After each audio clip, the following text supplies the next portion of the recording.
Good evening. For Poland Daily News, I'm Phil Goss. The Polish Health Ministry reported 10,858 new coronavirus infections for the 24-hour period of April 23rd, continuing the downward trend of recent weeks after a challenging third wave, which at its peak produced consecutive days with new cases topping 30,000 cases, at one point exceeding even 35,000. Notwithstanding, healthcare personnel report that they have reached a point of total exhaustion, highlighting the decades-long problem of shortages among medical personnel in Poland. When the coronavirus pandemic began last year, Kinga Szlachcic-Wyroba, an anesthesiologist in the Żeromski Hospital in Krakow, had to manage 11 intensive care patients with only 3 other doctors. That was already arduous. Then the third wave of the pandemic hit Poland and the number of patients doubled, most being COVID-19 patients struggling for their lives. She's still working with only 3 other doctors. We don't even have 5 minutes to sit down, and this really makes one tired.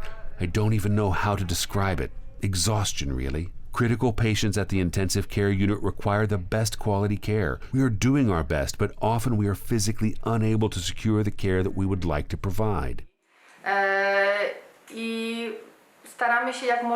Across Poland, doctors have complained about long lines of ambulances at hospitals, shifts lasting from 12 to 48 hours, residents in their 20s only months out of medical school staffing COVID wards nearly alone, or rescheduled non-COVID surgeries for other patients facing life-threatening illnesses. According to Eurostat figures, Poland had an acute medical staff shortage already before the pandemic. In 2017, the country had only 2.4 doctors and 5.1 nurses per 1,000 citizens, both figures among the lowest in the EU.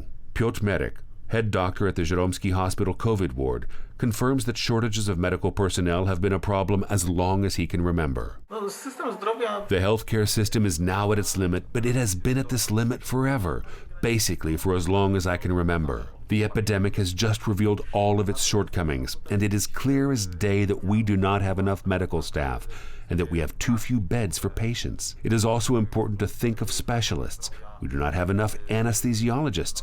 We do not have infectious disease specialists, and there is a shortage of nurses of all specialties. The lack of personnel is difficult to fill, as training new doctors takes years, and international recruitment has proved complicated. Poland's health ministry requested at the end of March that medical students also get recruited to staff wards, while promising to bring Ukrainian doctors in to help.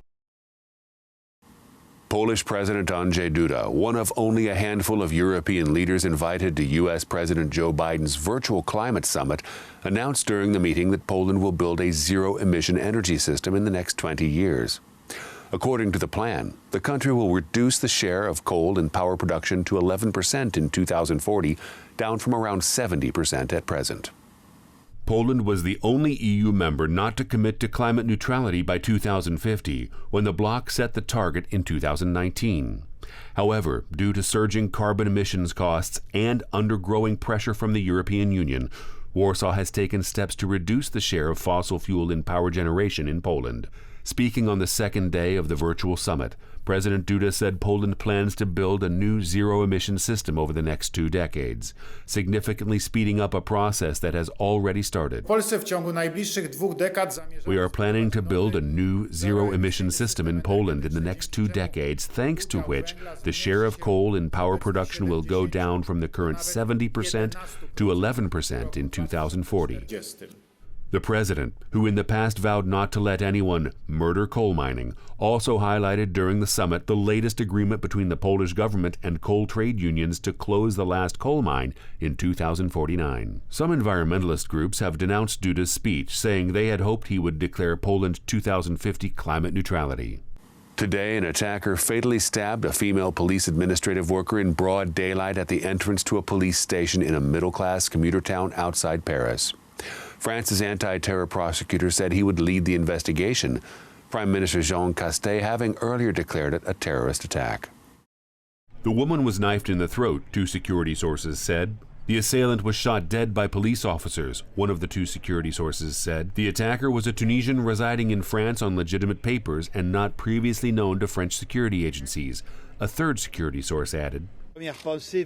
Once again, the Yvelines department is facing the hard challenge of a terrorist attack, because we all remember the odious attack in Magnanville in 2016, and more recently, the killing of middle school teacher Samuel Paty. I would like to tell all French people how much our determination to fight terrorism in all its forms is more than ever intact.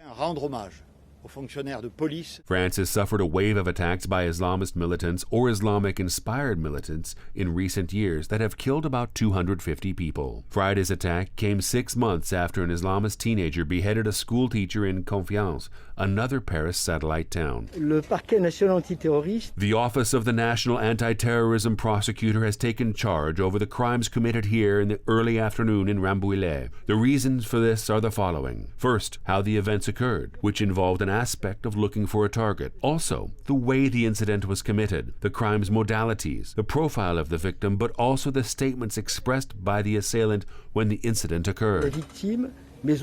Tackling religious extremism, domestic security, and notions of French identity are likely to be important issues in next year's presidential election. Russian President Vladimir Putin met with Belarusian President Alexander Lukashenko in Moscow on Thursday.